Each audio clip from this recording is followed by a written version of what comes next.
Amen. Wow. You pray and more people show up. This is great. Okay. You know that we have been studying together the matter of critical race theory and wokeness and those sorts of things in this context. It's admittedly a very topical kind of series. I have been doing here, I think, 3 sessions now, and I've got 23 pages of notes that I have typed on this, so it's become quite a tome for me. But I wanted to go back and touch on some of these matters. Welcome, brother. Good to see you this morning. And so I think I'm not going to do too much repetition, but forgive me if I do, because I didn't follow through these notes in page-by-page order here. But I'm just going to pick up in the question and answer session. Let me just review with you briefly. We said the first session that CRT, critical race theory, is a false gospel. It has a number of other problems, but from our perspective as Christians, the main thing is that it's a false solution to the world's problems. It's really a reinvigoration of liberation theology, okay, which has been dealt with since the 1970s in the church and in our kind of immediate last couple of generations, and we understand that. It's not the true gospel of Christ.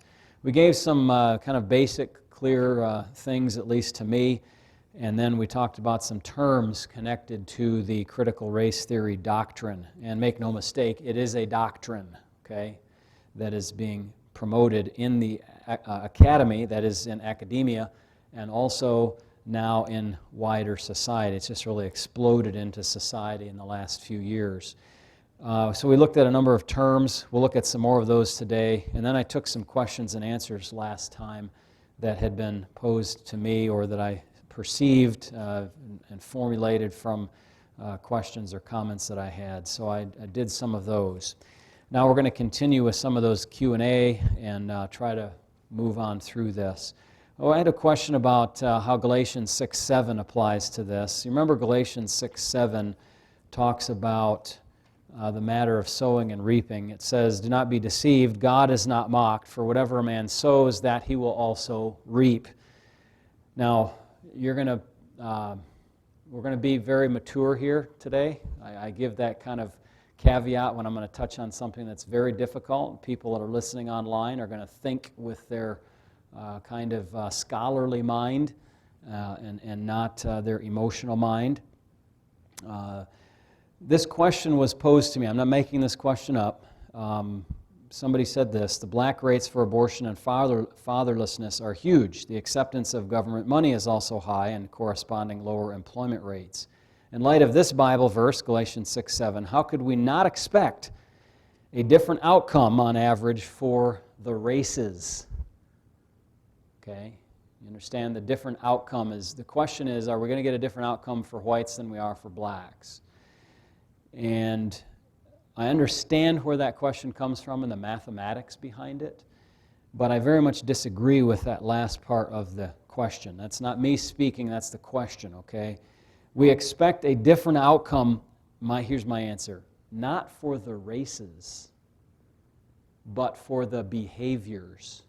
Are you with me? It doesn't matter what color you are. If you steal, there is a consequence to that. If you're lazy, there's a consequence to that. If you are sexually immoral, there's a consequence to that. It doesn't matter if you're black, white, or green. Okay? The fact that there is some correlation statistically between race and behavior happens to be true on a percentage basis, but it's not the race that causes the disparity, it's the behavior that causes the disparity. Whites who behave in a similar way to the, let's say, bad statistics will also have similar outcomes in their own white subculture. But that's not as easily evident because they're lumped into the larger statistics of the macro culture. I gave statistics a long while back about fatherlessness, which raised some questions. And the percentages are higher for fatherlessness in the black community, but the absolute numbers are much larger in the white community. So why doesn't it become an issue in the white community? Or why isn't it seen as an issue in the white community? Well, it is in my book, because the behavior is bad. Doesn't matter if you're black, white, or green.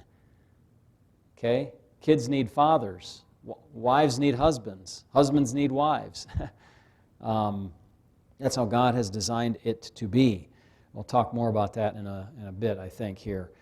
So that kind of you can wash out those differences by statistical, by mathematics, but the misbehavior is somewhat wiped out by analyzing it based on color. The statement or the question about Galatians 6:7 seemed to indicate that race was the main issue, and I don't believe that. It's not, it's behavior. I want to re-emphasize that.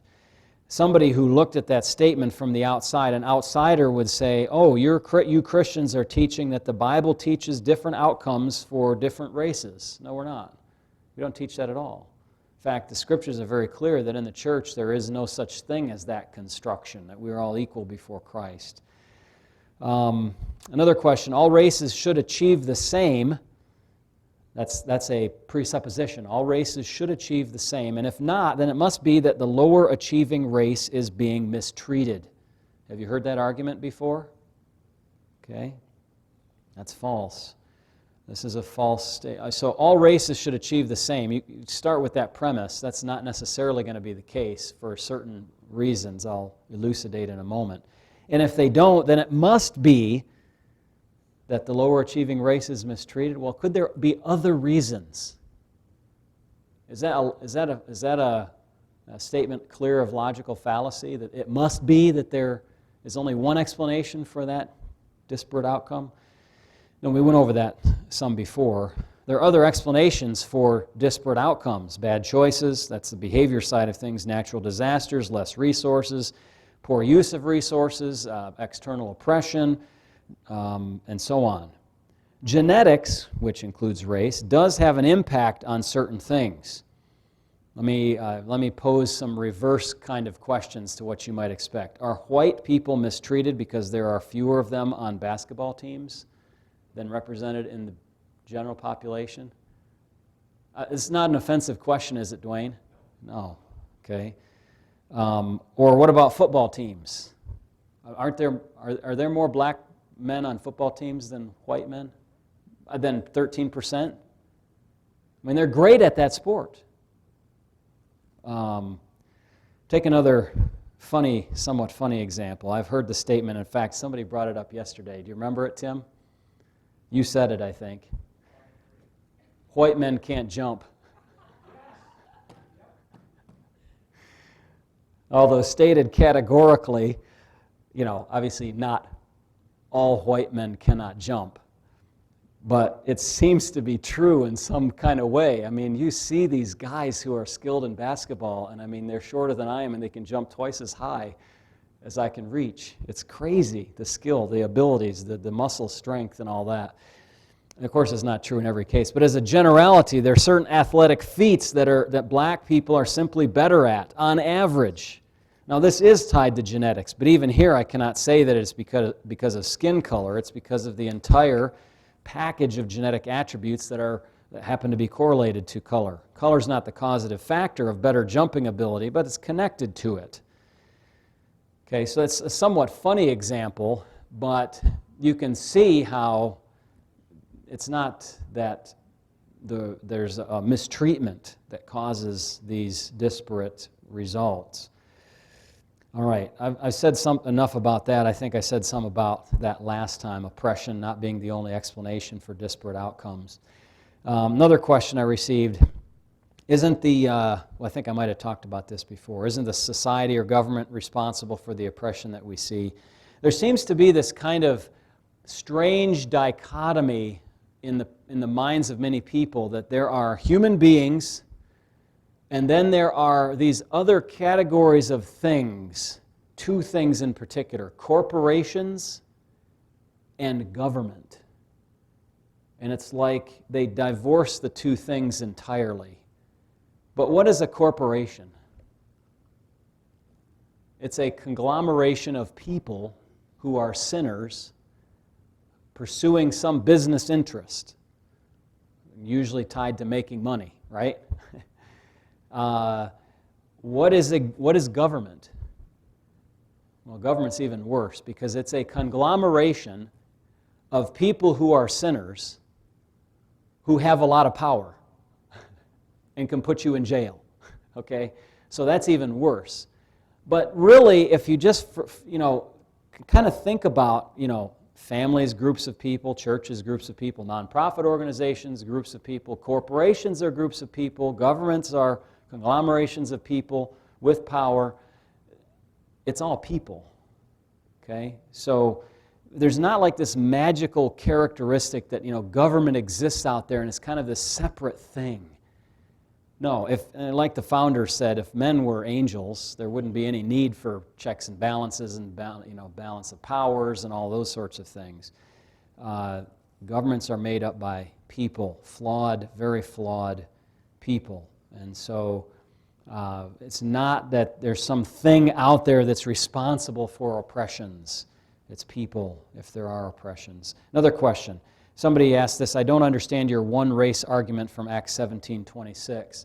I think Jansen's not here, he's upstairs, but he and I were speaking to a black man at the art fair who was a neighbor to us in our booth, in the booth arrangement, and he was far left on the political spectrum. But I said to him when he began to talk about the race issue, I said, really, as Christians, we don't believe there are multiple races. There is one race. And you know what? It caught him. And he said, I agree with that. There's only one human race, humankind. Okay? And so that was interesting that we came to that agreement at our booth in speaking about that issue. That is from Acts chapter 17 and verse 26. You should memorize that or the content of that verse. Acts 17 and 26, it says that God has made from one blood every nation of men to dwell on all the face of the earth. Where did we all come from? You see, evolutionists really have no way of avoiding the problem of what I call the kind of forest evolution view. That you have a bunch of, things that result, let's say this.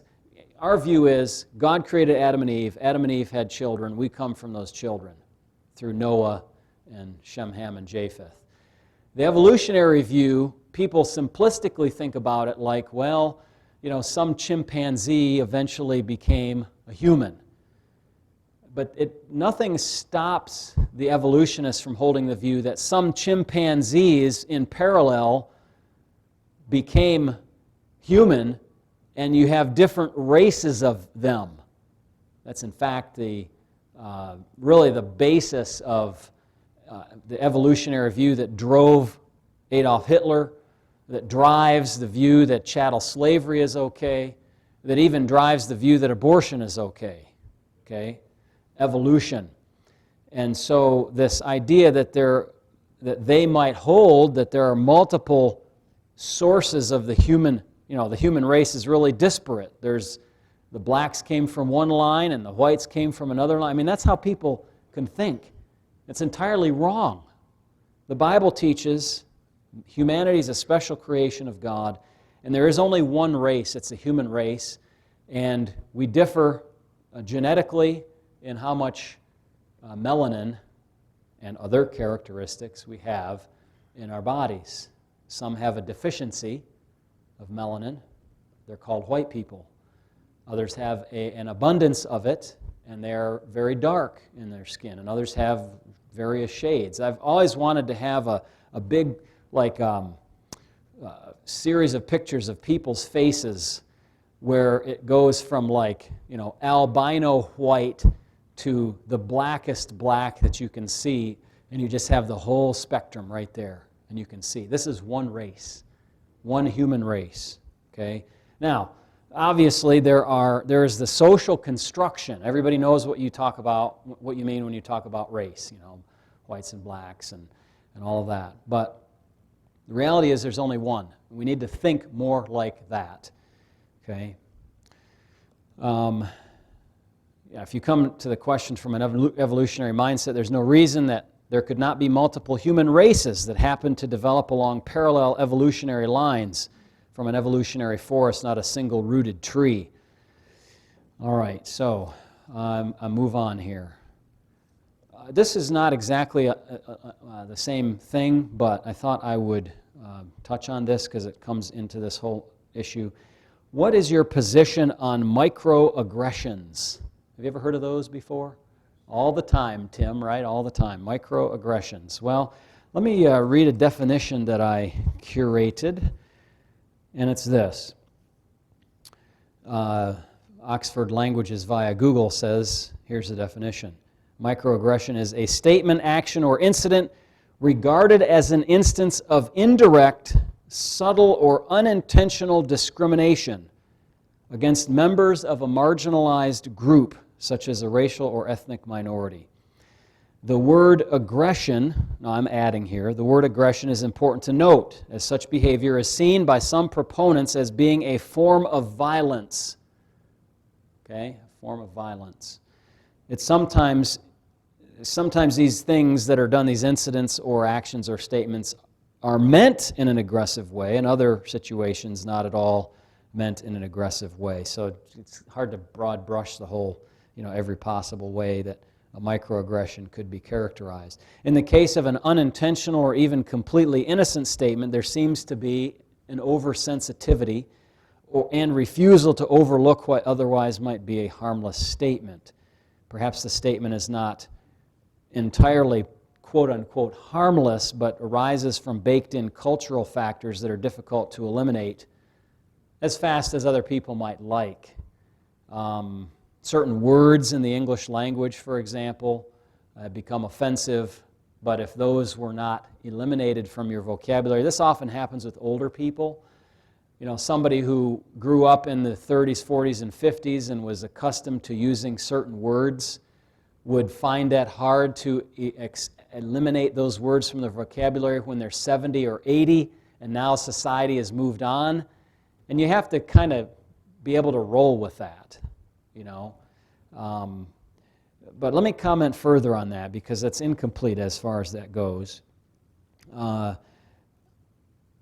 A lot of examples of microaggressions are things that we would have called before, earlier, years ago, or if we didn't know the term microaggression, we would have called these things insensitive, dumb, racist, or unintentional, or unkind.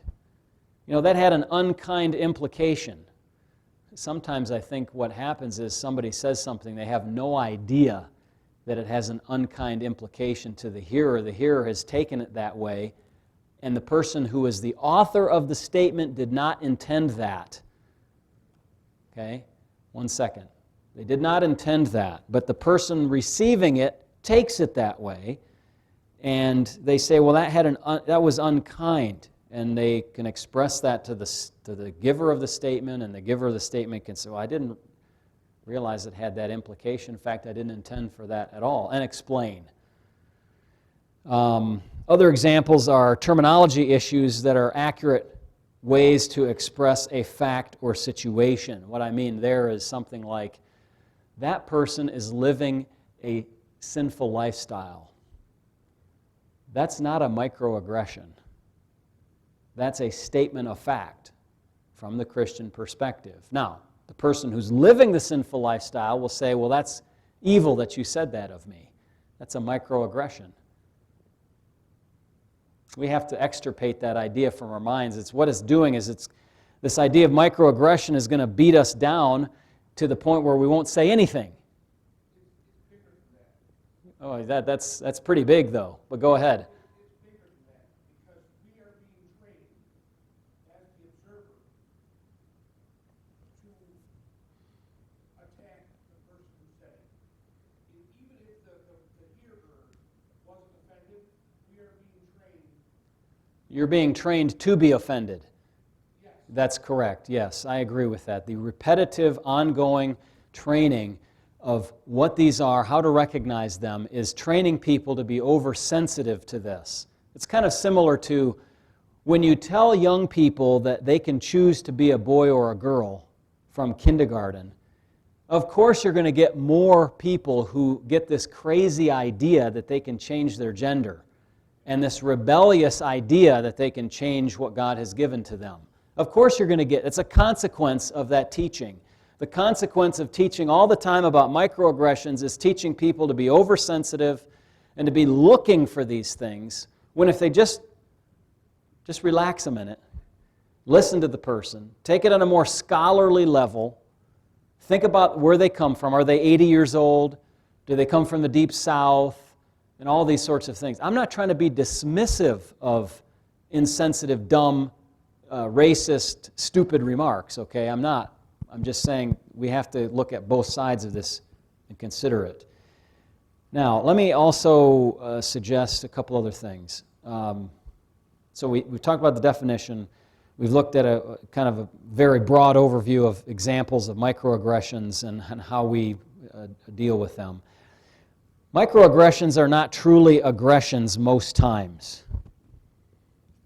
Okay? Would you agree with that? It's not like somebody is saying something. Sometimes they are, yes, I agree. They're you know what we used to call that? Pushing somebody's buttons, right? Somebody's very clever about the society and situation and the times, and they know that person is sensitive about this issue, and they push that button. Okay? Absolutely, that happens. And that's wrong. Okay, that's sinful, bad attitude, not loving. So they're not truly aggressions, but another way to talk about this, they're not really considered by advocates of this terminology to be micro. Exceptions, of course. Let's think about the aggression thing again for just a moment. Aggression signifies violence and evil intent. Seems to me to be a wrong label here. Could be a misspoken word, it could be a misunderstanding, it could be culturally baked in and just comes out. On the micro side of it, a microaggression would seem to be a very tiny aggression, a very tiny thing, wouldn't it? What is micro? In mathematics, it's the prefix that means 10 to the minus 6. That's 1 millionth, right? It's not milli, 1,000th, or any of the other prefixes. Okay, it's not a picoaggression either. Okay, I understand that. It's 1,000 times worse than a picoaggression. But it's 1 millionth. It's small. But people who talk about microaggressions multiply them by a large number of orders of magnitude, so they really become macroaggressions. Take some unintentional statement that somebody said and blow it up into some huge thing and get them fired from their job. Is there Christian virtue in that? Christians are instructed in Scripture how to handle such things. You do believe the Bible talks about microaggressions, right? If your brother offends you, go to your brother, right? The Bible talks about this issue. This is thousands of years old, just with new terminology and a new level of offense being taught in our DEI training. Christians are instructed how to handle such things. The receiver needs to be just as sensitive about the giver and his or her situation and perception of the situation as they are sensitive about the thing that was said. Did I just make you all confused? If I'm the receiver of a microaggression and I've been taught to be all offended by it, I've been taught to be highly sensitive, I should also be taught to be highly sensitive to the person who has said that thing and think through why they might have said it. From the world's perspective, maybe something happened in their childhood. Okay, now I don't subscribe to that psychological stuff, but you understand what I'm saying? If you're going to be super sensitive about the words that come at you, be super sensitive about the person who said them and say, do I love that person, or am I just going to really jump on them because they've done a macroaggression to me? And I'm going to go after them. That sounds like vengeance to me. That doesn't sound Christian, because it's not Christian. So the receiver needs to be very sensitive. If they're going to be very sensitive about the words that are spoken, be very sensitive about the people speaking the words.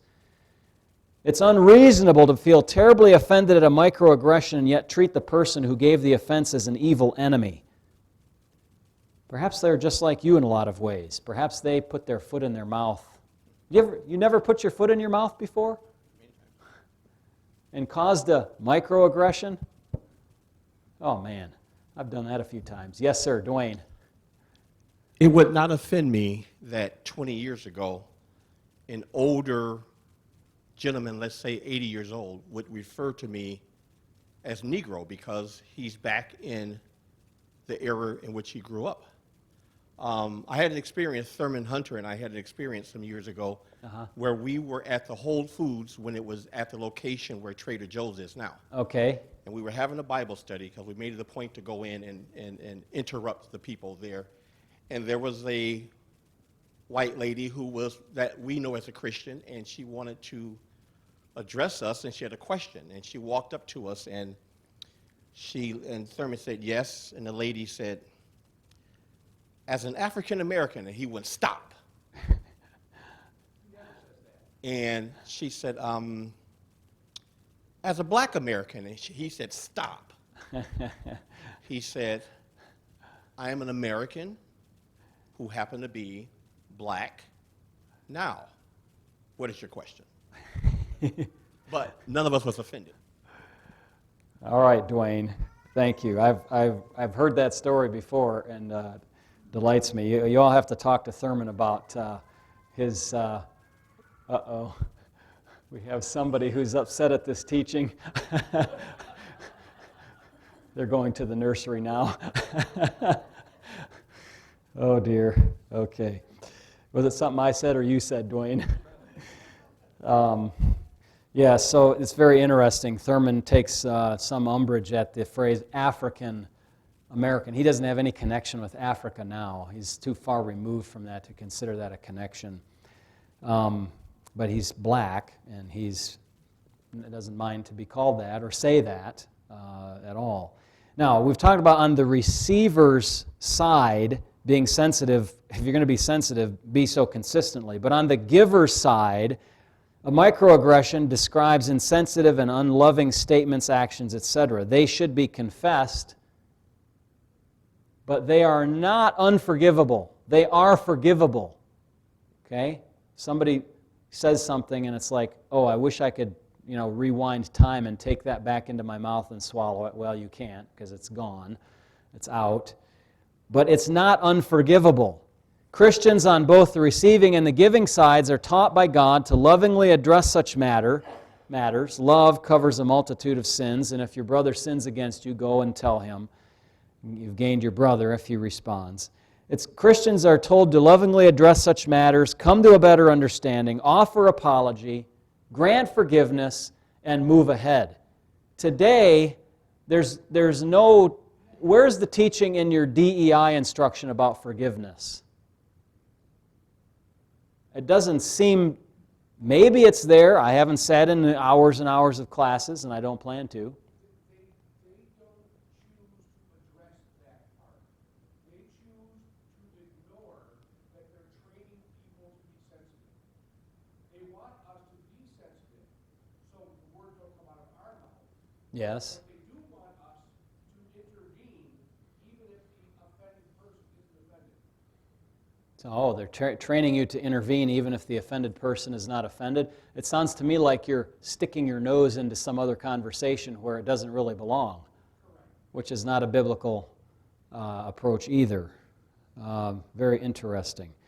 So you see that you have, again, like we said last time, you have this side battling it out against this side. Christians are standing back here and saying, wait a minute, do we love one another?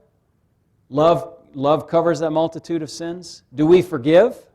Or do we become embittered and angry and try to get people fired and make a big stink about something and all of that sort of stuff because I've been offended? We have to really apply our Christian principles to this.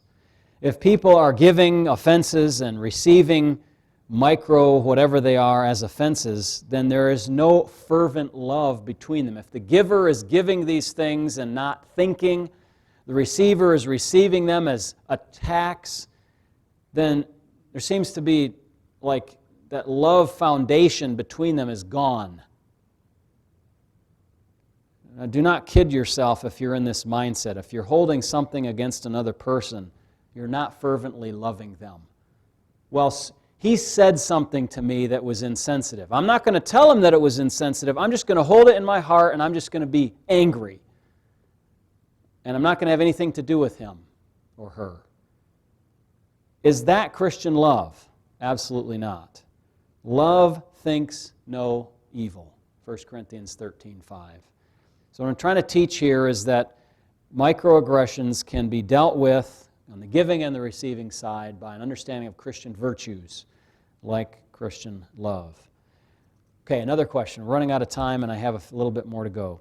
How do you explain the concept of privilege? Concept of privilege. That's another one that comes up here. Let me see if I have the definition here. 1 second. Privilege, social privilege, is a theory of special advantage or entitlement used to one's own benefit or to the detriment of others. These groups can be advantaged based on social class, age, height, nationality, disability, ethnic or racial category, gender identity, neurology, sexual orientation, and religion. It is generally considered to be a theoretical concept. This is a definition again from this one from Wikipedia, so it doesn't come from me. It's generally considered to be a theoretical concept used in a variety of subjects and often linked to social inequality. Privilege is also linked to social and cultural forms of power. It began as an academic concept but has since been invoked more widely outside of academia, and that is true. What's the one? Yes, they have to say that it's not your own fault if you were accidentally, quote, born into some situation. That is correct. But it's that's a class-based thing, right? Yes. And it's based on all kinds of different characteristics. Some things are unavoidable that are differences between people. Like in the definition, one of them that I am sensitive to is height. How do you define privilege based on height? Well, probably somebody would say, well, taller people tend to be more influential or have better paying jobs or something because of their more imposing persona or something like that. I mean, I have been told by very few times, but a couple of times, you're a little bit imposing just by nature. I mean, if you're a person that's like this and you're having to look up and I'm looking down, well, you're looking down on people, Pastor. Well, I'm not doing it that way, you know. But just the presence in the pulpit of a taller person or the presence in life of a taller person could have some impact on things. You see this in the Bible. Think of Saul. He was a head taller than everybody else. He was the perfect guy for the job. He looks like a king. What's that? Yeah, right. So, how do you define privilege based on height? Do you count the number of times that I've hit my head on open cabinet doors? I hate it when that happens. The ceilings of low stairwells or doorways, is that how you count, the number of whacks? Do you count it when it's hard to bend down and look into the lower shelves of the pantry or the refrigerator for a taller person? Did you ever think of that? No. He's so tall, it's so nice, he can reach all this stuff up here. Yeah, you can't reach the stuff down there when you get older and you get a bad back. Yeah, there you go. Yeah, you see, the refrigerators that have the bottom freezer, that's discriminatory against me.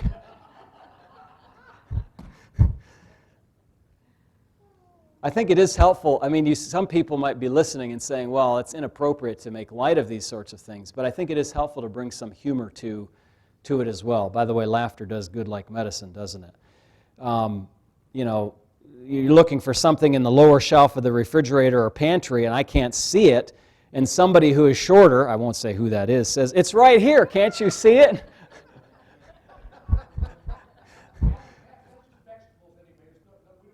Oh, that's just the vegetables down there, so yeah, forget that. We keep all the sweets at the higher shelves, is that right? There seems to be short privilege as well if there's tall privilege. But 1 Samuel 9 speaks about Saul and his impressive height. Goliath had that height advantage as well. Very imposing figure, very scary. Both, however, were unbelievers and died in sin. Height is a secondary matter that we need to be able to set aside. And Tim, you're right that I didn't come into height by some conniving of my own. It just happened. Maybe nutrition or sleep or whatever helped me to have that outcome, but I mean, I can't really help it. I mean, by the time I was 14 or 15, I was the height that I am now, and much skinnier than I am now, by the way. From another angle, height is one of those immutable properties that people are born with. You are what you are. We talked about the malnutrition and the sleep and all that, but basically it's genetic. Similarly, skin color, brain capacity, nationality, all things that just are. I mean, there's some people that have a mind that can grasp music and make it on any kind of instrument, and others that are mathematical and analytical and artistic, but there's very few people that are all of those things. Okay, there's just something about people. The people with these characteristics are sort of stuck with them. You know, I did not like being skinny in middle school and high school. It was a sore subject because I was made fun of. But I don't even think about that today. Now I could say that there were a bunch of microaggressions were imposed upon me, but I don't even remember the names of classmates who made fun of me that way or any particular incidents. It's unimportant. And if I were to dwell on or somehow direct my philosophy by the sin of unkindness from years ago, I would not be demonstrating Christian character, now would I? Forgiveness, even if never transacted with the offender, has a component inside of the offended person that moves beyond the offense. Remember, forgiveness is a three-step thing. Number one, if you've been offended, you become willing to forgive the person who offended you. Number two, the person who did the wrong becomes willing to apologize. And number three, they apologize and you forgive and are reconciled to them. Step one, step two, step three. Now, step two may never happen. You know, the scoundrel may never get to feel convicted about his sin, and so step three then can't happen either. But step one can happen, where you become able to just let it go and just say, look, God will take care of it. I'm not going to dwell on it. I'm not going to let it eat me from the inside out. According to Christian theology, we treat all people with love, kindness, gentleness, moderation, justice, etc., regardless of the immutable characteristics that they possess. Tall or short, black or white, smart or not in different areas, or whatever nationality. Now, some of the categories in the definition that were given are not Christian categories. Gender identity and sexual orientation are among them, okay? Those are behaviors outside of Christian boundaries. We agree on that, I trust.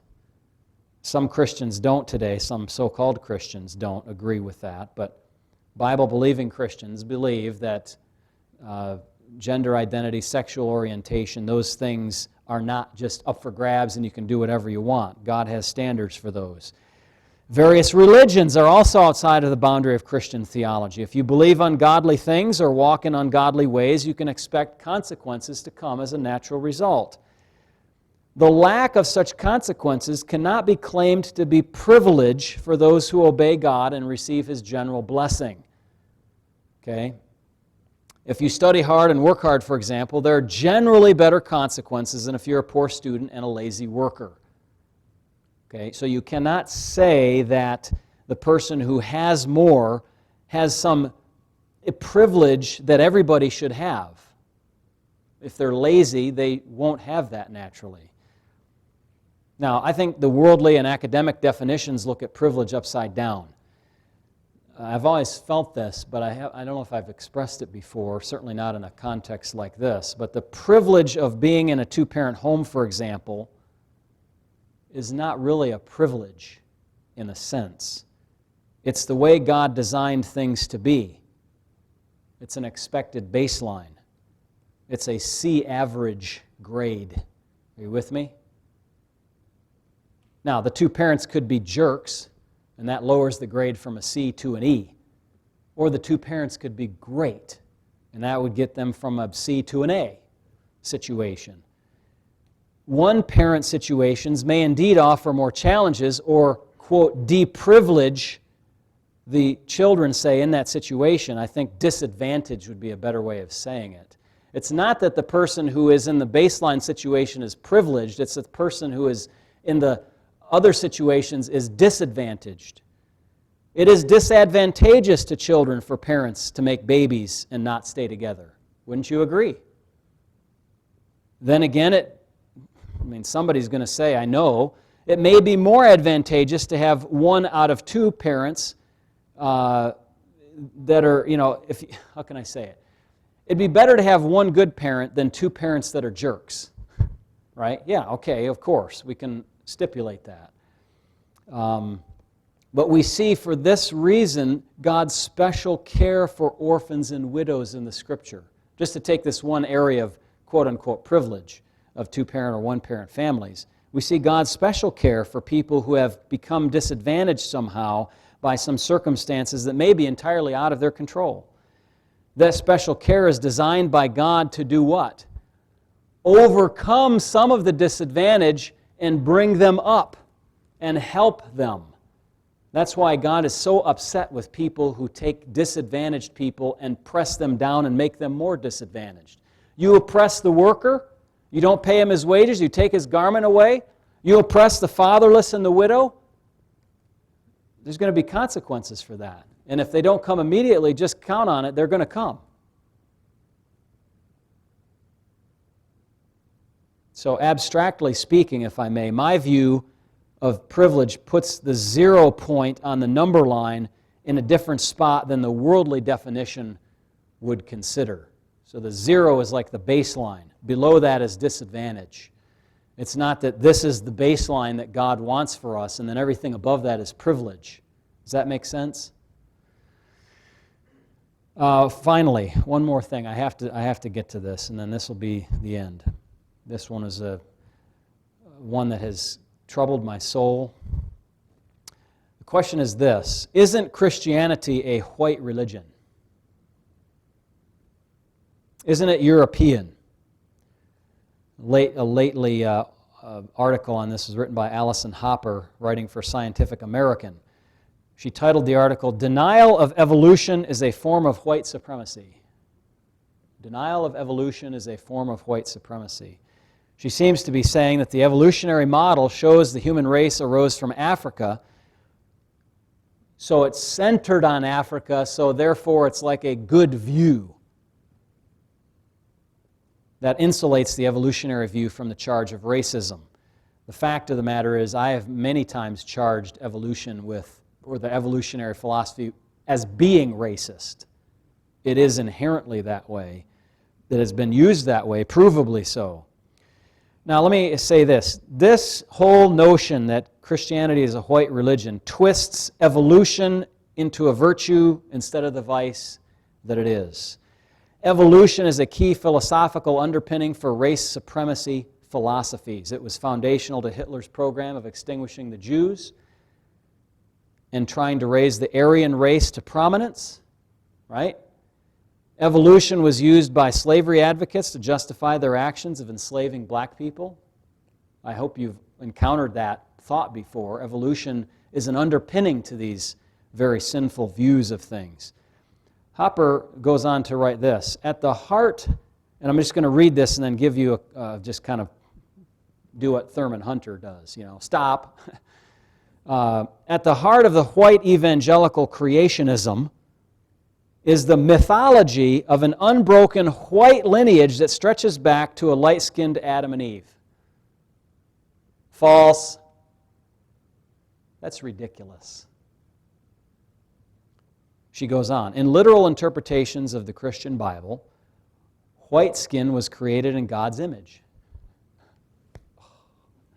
Where does it say that? Dark skin has a different, she says, more problematic origin. False again.